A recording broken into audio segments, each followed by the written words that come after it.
Alam mo ba na sa bawat toka ng manok sa sabungan, tumutunog ang cash register ni Atong Ang? Siya ang tinaguriang hari ng isabong sa Pilipinas. Pero teka, gaano nga ba kayaman si Atong Ang? Saan nanggagaling ang kanyang napakalaking yaman? Tara, alamin natin kung paano naging multi-bilyonaryo ang lalaking ito na parang laging may swerte sa buhay. Kung akala mo ay simpleng gambling tycoon lang itong si Atong, nagkakamali ka. May malupit na backstory ang yaman niya. Mula sa kontrobersiya hanggang sa pagiging isa sa pinakamakapangyarihang negosyante sa bansa. Kaya buckle up dahil dadalhin kita sa mundo ng isang billionaire na nagmamay-ari ng isabong empire. Si Charlie Atong Ang, o mas kilala bilang Atong Ang, ay isang Filipino-Chinese businessman na unang sumikat noong early 2000s. Nakilala siya dahil sa pagkakadawit niya sa impeachment trial ni dating Pangulong Joseph Erap Estrada. Naging co-accused siya sa kasong plunder matapos siyang umamin na siya ang nag-transfer ng milyong-milyong tobacco excise tax kay Erap noon. Dahil dito, lumipad siya papuntang US at nahuli habang nagsusugal sa Las Vegas.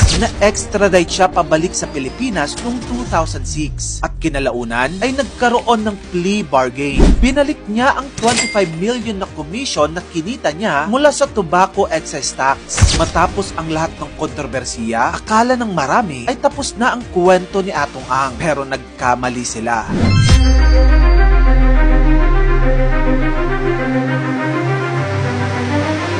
Noong bumalik siya ng Pilipinas, nawala na siya sa isipan ng maraming Pilipino pati ng gobyerno. Pero hindi nila alam, babalik ng mas malakas at mas makapangyarihan itong si Atong Ang. Ang isa sa pinakamalaking pinagkukunan ng yaman ni Atong Ang ay ang kanyang negosyo sa legal na sugal. Siya ang co-founder ng Ultimate Fighting Cock Championship or UFCC. Siya din ang co-founder ng Lucky 8 Star Quest Incorporated, ang operator ng Pitmasters Live Isabong. Ang Pitmasters Live ay naging isa sa pinakamalaking isabong platforms sa Pilipinas. Ayon kay Atong Ang, ang kanyang kumpanya ay kumikita ng humigit kumulang 3 billion pesos kada buwan mula sa operasyon ng isabong. Grabe, diba? Sobrang laki ng kinikita niya buwan-buwan. At kung iniisip mo na sobrang taas ng expenses nila, huwag ka mag-alala. Kahit pa maglaan siya ng 2.5% para sa mga agents at 1% para sa operational cost, umaabot pa rin ng halos 900 million pesos ang pwedeng kitain ng kanyang kumpanya bawat buwan. Ang isabong ay hindi basta-bastang negosyo. Dito umiikot ang bilyon-bilyong piso kada araw. Dahil umaabot sa 1 billion pesos hanggang 2 billion pesos ang pumapasok na taya kada araw. Kaya hindi nakapagtataka na sa bawat laban ng manok, tumataginting na milyon ang pumapasok sa bulsa ni Atong Ang. Pero syempre, hindi rin nawala ang mga kontrobersiya. Noong 2022, humarap si Atong Ang sa Senado matapos ang biglaang pagkawala ng 34 na sabongero. Bagamat may mga nag-akusa sa kanya sa pagkakasangkot sa pagkakawala ng mga sabongerong ito, mariing itinanggi ni Atong Ang paratang at sinabing may mga kalabang operators na gustong pabagsakin ang kanyang negosyo.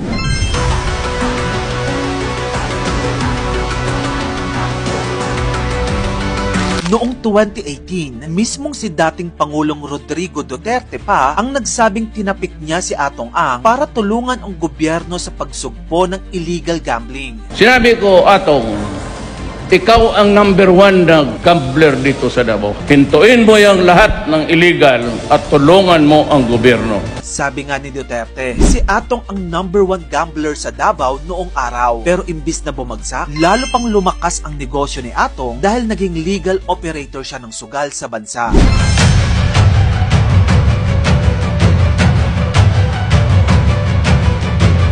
Given na multi-billionaire na itong si Atong Ang. Pero saan nga ba niya ginagastos ang kanyang napakaraming pera? Umpisahan natin sa kanyang mansion worth 1 billion pesos. Ang tahanan ni Atong Ang ay hindi lang basta bahay. Para itong isang palasyo na nagkakahalaga ng tumataginting na 1 billion pesos. Sa laki at ganda nito, para kang pumasok sa isang luxury resort. Ang kanyang mega mansion ay may sariling swimming pool, private gym, at napakalawak na garden na may imported na halaman at puno. Balita pa nga na bawat kwarto sa mansion ay may kanya-kanyang tema at lahat ng gamit ay custom-made pa mula sa iba't ibang bansa. Bukod pa dyan, marami rin siyang prime property sa mga exclusive villages sa Metro Manila tulad ng Forbes Park at Dasmariñas Village. May mga bali-balita rin noon na may mga vacation houses siya sa mga sikat na tourist destination tulad ng Tagaytay at Boracay.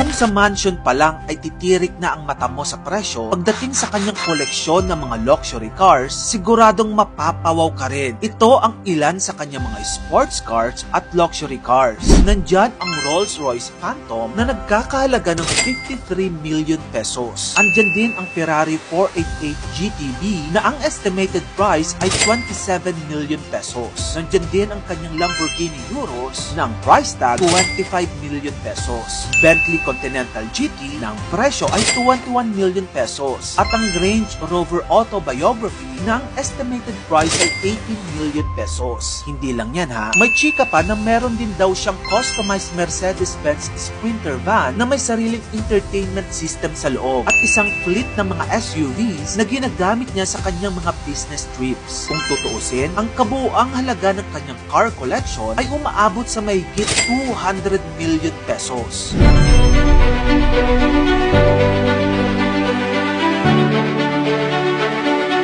Hindi rin biro ang lifestyle ni Atong Ang. Kilala siya bilang isa sa mga prominenteng figures sa mundo ng negosyo at entertainment sa Pilipinas. Madalas siyang makita sa mga high-profile events at exclusive parties kasama ang mga pinakamakapangyarihang tao sa bansa. Mula sa mga top businessmen, politicians, hanggang sa mga A-list celebrities. Bukod sa kanyang marangyang pamumuhay, kilala rin siya sa pagiging galante at magiliw sa kanyang mga kaibigan. Balita nga na kapag birthday ng isang malapit sa kanya, hindi lang basta simpleng regalo ang kanyang ibinibigay. May pa-luxury trip pa daw ito sa ibang bansa. At syempre, hindi mawawala ang usap-usapan tungkol sa kanyang malapit na koneksyon sa mga kilalang personalidad, lalo na sa mundo ng showbiz. Sino ba naman ang makakalimot sa controversial na issue ng Barreto Sisters kung saan nadawit ang pangalan ni Atong? Mula sa mga pahayag ni Nicole Barreto hanggang sa mga pasabog ni Gretchen at Claudine, si Atong ang nasa gitna ng lahat ng intriga. Pero sa kabila ng lahat ng ingay, mariing itinanggi ni Atong ang pagkakaroon ng romantic involvement sa sino man sa mga Barreto Sisters. At sinabi niyang masaya siya sa piling ng kanyang pamilya.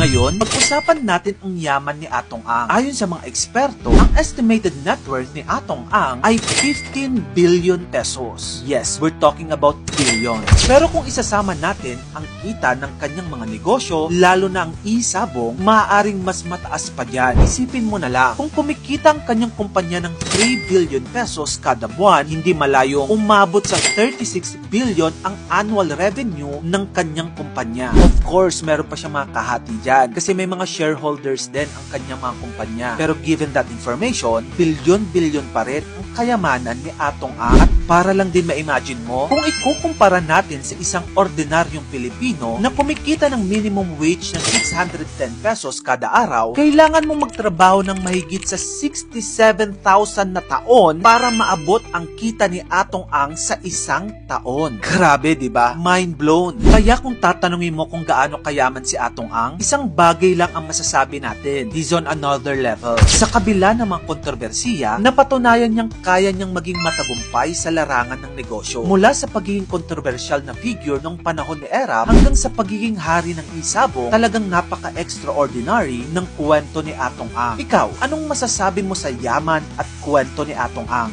Usapan natin yan sa comment section. Hanggang sa muli, maraming salamat sa panonood mga kamagkano.